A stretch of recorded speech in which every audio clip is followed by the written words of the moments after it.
Hi and welcome to easy spoken English Kanchi. இன்னைக்கு வீடியோவில் நம்ம சில இன்ட்ரெஸ்டிங் சென்டென்சஸை இங்கிலீஷில் கலர் ரிலேட்டட் இடியம்ஸ் யூஸ் பண்ணி எப்படி சொல்லலான்றதா பார்க்க போகிறோம். It's gonna be one interesting video. So let's get started. First idiom பார்த்தீங்கன்னா out of the blue.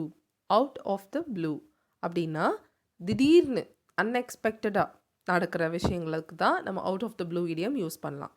Example, The teacher announced a test out of the blue and nobody was prepared. திடீர்னு miss வந்து ஒரு exam சொல்லிட்டாங்க, ஒரு test சொல்லிட்டாங்க, யாருமே ரெடியாக இல்லை அப்படின்னு சொல்கிறோம் இல்லையா? ஸோ அதுக்கு தான் இந்த எக்ஸ்பிரஷன் யூஸ் பண்ணியிருக்கோம், out of the blue. Next one day out of the blue she said she is gonna marry him. ஒரு நாள் திடீர்னு வந்து அவனை கல்யாணம் பண்ணிக்க போகிறேன்னு சொன்னா அப்படின்னு சொல்கிறோம் இல்லையா? திடீர்னு வந்து சொன்னா. So she said one day out of the blue she said she is gonna marry him. Alright. Next idiom பார்த்தீங்கன்னா மண்டே ப்ளூஸ். ஸோ எல்லாருக்குமே இந்த இடியம் வந்து இப்போ ரொம்ப ஃபெமிலியர் ஆகிடுச்சுன்னு நினைக்கிறேன். Because everybody has Monday blues. அப்படின்னா ப்ளூனாவே ஆக்சுவலி இங்கிலீஷில் வந்து ஏதாவது ஒரு சோகம், பயம், இதுக்கு தான் வந்து இந்த ப்ளூவை சொல்கிறாங்க. ப்ளூலேயே நம்ம இன்னொரு இடியமும் பார்க்க போகிறோம். ஸோ மண்டே ப்ளூனா மண்டேவை நினச்சி பயமாவோ இல்லை சோகமாவோ இருக்கிறது தான் மண்டே ப்ளூஸ். ஸோ எக்ஸாம்பிள் பாருங்கள், ஐ think I have Monday blues. So Monday morning சொல்கிறோம், எனக்கு மண்டேவை நினச்சி ரொம்ப பயமாக இருக்குன்னு நினைக்கிறேன். ஓகே, இன்றைக்கி நாளை நினச்சி எனக்கு ரொம்ப பயமாக இருக்குன்னு நினைக்கிறேன் அப்படி சொல்லும்போது I think I have Monday blues. My daughter always has Monday blues and doesn't want to go to school on Monday. என் பாப்பாவுக்கு வந்து எப்போவுமே மண்டேனா பயம் வந்துடும், ஸ்கூலுக்கு போக மாட்டேன்னு சொல்லுவாள் அப்படின்னு சொல்கிறதுக்கு my daughter always has Monday blues and doesn't want to go to school on Monday. Alright. So that is Monday blues. Next to feel blue. அதே மாதிரி தான் இதுவும் பயம், சோகம் தான். ஸோ ஏதாவது ஒரு விஷயத்தை நினச்சி சோகமாக இருக்கிறது to feel blue. To feel sad about something, அதுக்கு தான் டு ஃபீல் ப்ளூன்னு சொல்கிறோம். She felt blue, she felt sad, அதுதான் அங்கே ப்ளூன்னு சொல்லியிருக்கோம். And nothing cheer her up, எதுவுமே அவள் சியர் பண்ணல, அவள் ரொம்ப சோகமாகவே இருந்தா. ஓகே.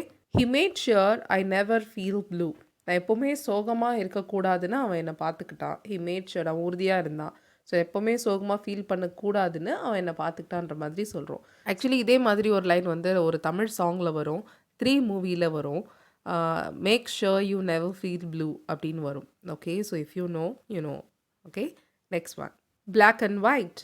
ஸோ பிளாக் அண்ட் ஒயிட்னா எழுத்து வடிவத்தில் ரிட்டன் ஃபார்மில் கொடுக்கறது தான் பிளாக் அண்ட் ஒயிட்னு சொல்கிறோம். So the company asked the proposal in black and white. எழுத்து வடிவத்தில் அந்த கம்பெனி ப்ரப்போசலை கேட்டாங்க அப்படின்னு சொல்கிறோம். இன் பிளாக் அண்ட் ஒயிட்னா ரிட்டன் ஃபார்மில். Okay. I don't believe it until I see it in black and white. நீ எழுதி கொடுத்தாதான் நான் நம்புவேன், அந்த மாதிரி ஒரு அர்த்தம். நீ எழுதி எனக்கு காமிச்சாதான் நான் அதை நம்புவேன். ஓகே, எழுத்து வடிவத்தில் இருந்தால் தான் நான் நம்புவேன், அந்த மாதிரி அர்த்தம். ஓகே. நெக்ஸ்ட் பார்த்தீங்கன்னா ஒயிட் லை. ஒயிட் லைன்னா சின்னதாக ஒரு பொய். ஓகே, சின்னதாக ஒரு பொய் சொன்னேன் அப்படின்னு சொல்கிறேன், யாரையும் பாதிக்காத சின்னதாக ஒரு பொய். ஓகே, பொதுவாக நல்லதுக்காக சொல்கிற பொய்யை ஒயிட் லைன்னு சொல்லலாம். பாருங்கள், when my friend asked me how his new haircut is, I told him a white lie. என் ஃப்ரெண்டை புது ஹேர் கட் எப்படி இருக்குன்னு கேட்டான், சின்னதாக ஒரு பொய் சொல்லிட்டேன், நல்லா இருக்குது அப்படின்னு சொல்லிட்டேன். அந்த மாதிரி ஒரு சென்டென்ஸ் இது. I told him a white lie. Okay. What she said is not just a white lie, it's a complete lie. அவள் சொன்னது ஒரு சின்ன பொய்லாம் இல்லை, அது ஒரு பெரிய பொய்.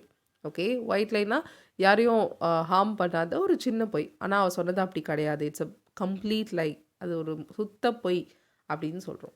Okay. Next one to black out. To black அவுட்னா மயங்கி விழுது, திடீர்னு அன்கான்ஷியஸ் ஆயிடுறது. அப்படியே கண்ணை இருட்டிட்டு வந்துடுச்சு, கண்ணை கட்டிடுச்சு, அப்படியே மயக்கமாக வந்துடுச்சு, இப்படிலாம் சொல்கிறோம் இல்லையா? ஸோ இந்த அர்த்தத்தில் யூஸ் பண்ணுறதா black out. She suddenly black out, திடீர்னு மயக்கம் போட்டு விழுந்துட்டா, அந்த மாதிரி. He blacked out after the accident, அந்த ஆக்சிடெண்ட் அப்புறம் அவன் மயங்கி விழுந்துட்டான். Okay. I blacked out for a second அப்படின்னு கூட நிறைய இந்த ஃப்ரேஸ் வந்து நிறைய மூவியில் நான் பார்த்துருக்கேன். I blacked out for a second. So ஒரு செகண்டுக்குலாம் யாரும் மயக்க மாட்டாங்க. ஸோ அது லிட்ரலி அது மீனிங் அந்த கிடையாது, லிட்ரலாக சொல்ல, ஜஸ்ட் ஒரு எம்ஃபசிஸ்க்காக சொல்கிறோம்.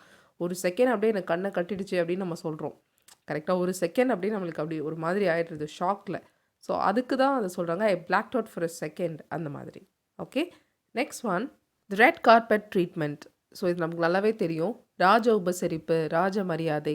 ஓகே, லிட்ரல் தமிழ் மீனிங் பார்த்தீங்கன்னா சிவப்பு கம்பள மரியாதை, இல்லை சிவப்பு கம்பள வரவேற்பு, இப்படிலாம் சொல்கிறது தான். பட் நம்ம பேச்சு வழக்கில் இதை தான் சொல்லுவோம், ராஜ உபசரிப்பு, மரியாதை அப்படின்னு சொல்லுவோம் இல்லையா? ஸோ இதுக்கான எக்ஸாம்பிள் பாருங்கள். I like this salon always because they always gives red carpet treatment. இந்த சலான் தான் எனக்கு ரொம்ப பிடிக்கும், ஏன்னா இங்கே வந்து அப்படி ராஜ மரியாதை கொடுப்பாங்க, அதில் எப்போவுமே நான் அங்கே தான் போவேன் அப்படின்ற மாதிரி சொல்லுவோம் இல்லையா? ஸோ அதுக்கு தான் இது. They always give the red carpet treatment. Next one, he was given the red carpet treatment all around the world. உலகம் ஃபுல்லாக அவனுக்கு வந்து ராஜ மரியாதை கொடுத்தாங்க. அவனுக்கு ராஜ மரியாதை கிடைச்சிது. ஸோ இங்கே ஹி வாஸ் கிவன் அப்படின்றது இட்ஸ் அ பாசிவ் வாய்ஸ். அவன் அந்த ஆக்ஷனை ரிசீவ் பண்ணான். ஸோ அதனால இங்கே நான் பாசிவ் வாய்ஸ் யூஸ் பண்ணியிருக்கேன். He was given the red carpet treatment all around the world. All right, fine.